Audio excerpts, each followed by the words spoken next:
আজ আমি এসেছি আমার বাড়ির গণপতি বাপ্পাকে নিতে আর তার জন্য কিছু পুজোর কেনাকাটা করতে। তো আপনারা তো জানেনই যে আমার মারাঠি ঘরে বিয়ে হয়েছে। আমাদের বাড়িতে প্রত্যেক বছরই গণপতি বসে, তাই এবারেও প্রত্যেকবারের মতো কেনাকাটা করতে আমি চলে এসেছি। সাই বাবার থিমে গণপতি। এখানে বাপ্পা বসে আছে আর মোশাকজি গাড়ি চালাচ্ছে, মানে স্কুটি চালাচ্ছে। কত কিউট একটা গণপতি, হাতে মনে হয় ওটা কুকুর। আর এই যে এটা হচ্ছে মহারাষ্ট্র পুলিশ, দেখো কেমন রাজার মতো বসে আছে। আরো কত কত রকমের বাপ্পার মূর্তি, কি সুন্দর সুন্দর ঠাকুর বলো।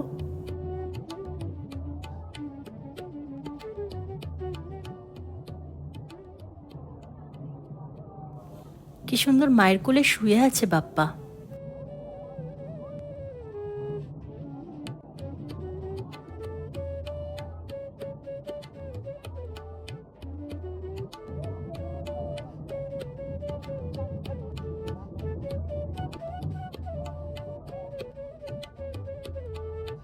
আর এবারে আমাদের বাড়িতে বেশি বড় করে হয়নি, তাই একটা ছোট আর কিউট দেখে একটা গণপতি বাপ্পাকে আমরা নিলাম।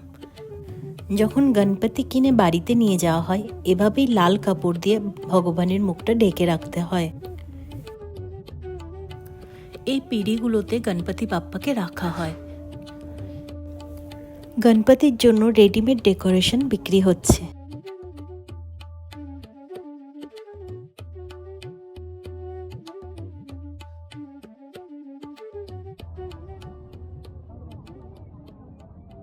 কত কত রকমের পুজোর সরঞ্জাম, কিছু কিছুর নাম তো আমি নিজেও জানি না।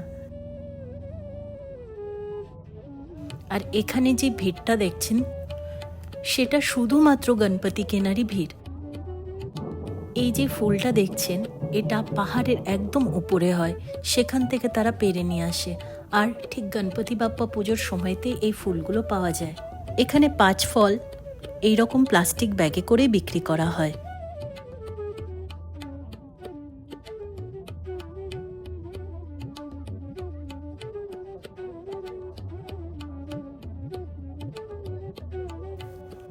আমাদের যেমন বিপত্তারিণী পুজোর সময় 13 রকমের সবজি খেতে হয়, সেই রকমই মহারাষ্ট্রান ফ্যামিলিতে গণপতি বাপ্পার পুজোর দিনে 21 রকমের সবজি খেতে হয়। গণপতি পুজো হবে আর মহারাষ্ট্রান ঢাক বাজবে না, তা কখনো হয়?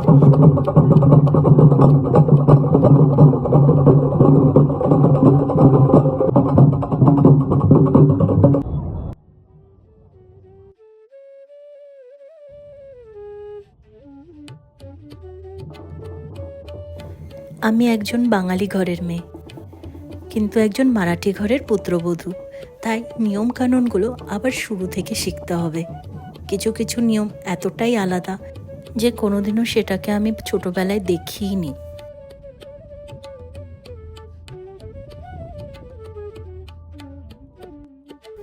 মিষ্টির দোকানে কত রকমের মোদক বিক্রি হচ্ছে, নানান ফ্লেভারের মোদক, যেমন চকলেট, মাওয়া, ক্ষীর, পিস্তা, আরও কত কি।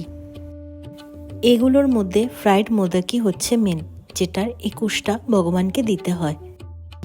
তো আমরা কিছু মোদক কিনে ঘরে নিয়ে আসলাম। আমরা গণপতি নিয়ে বাড়িতে চলে এসেছি। ইনি আমার শাশুড়ি মা, ইনি এখন বাপ্পাকে বরণ করে নেবেন।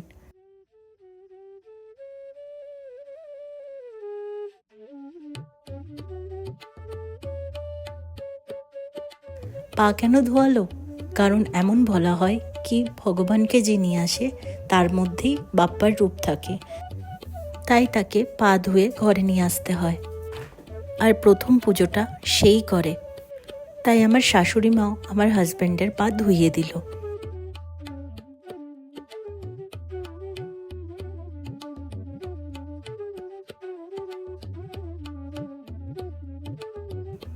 এবার চলো পুজো দেখা যাক।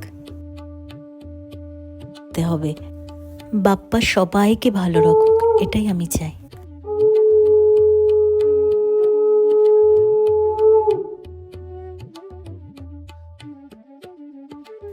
তোমরা সবাই বলো কিন্তু আমাদের বাপ্পাকে কেমন হয়েছে দেখতে। দেখো, খুশি চলে এসছে পুজোর সামনে। মাম্মিজি আর বিক্রান্ত দুজনে মিলে পুজো করছে, আর খুশি এসে বসে আছে। জেসি মোদক খাওয়ার জন্য বসে আছে, তাই মোদকের লোভে তো যেতেই হবে, তাই না? তো আজকের মতো এখানেই, দেখা হচ্ছে পরের ভিডিওতে।